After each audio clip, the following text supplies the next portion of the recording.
مفتی صاحب، ایک خاتون نے اپنی جائیداد میں سے کچھ حصہ اپنی بیٹی کو حوالہ کیا، یعنی ملکیتاً اس کو دے دیا، اور کچھ کے بارے میں اپنے بیٹوں کو وصیت کی ہے کہ یہ بھی میری اس بیٹی کو دی جائے۔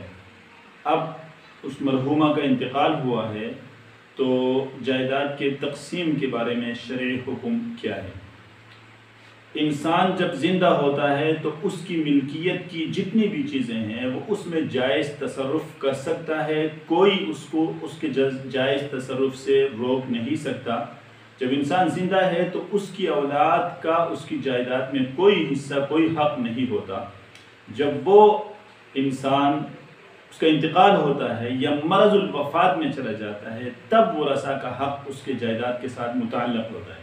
لہٰذا ایک انسان اگر اپنی زندگی میں اپنی جائیداد میں سے کچھ اپنے کسی ایک وارث کو یا کسی اجنبی کو کسی کو بھی دے دے اور اس کو مالک بنائے، قبضہ بھی دے دے، تو وہ چیز اس کی ہو جاتی ہے۔ اس کے انتقال کے بعد دیگر ورثہ کے لیے وہ چیز واپس لینا درست نہیں ہے۔ اور اسی طرح اپنے کسی وارث کے لیے وصیت کرنا بھی شرعاً درست نہیں ہے۔ وصیت اس آدمی کے لیے اب کر سکتے ہیں جو وارث نہ ہو۔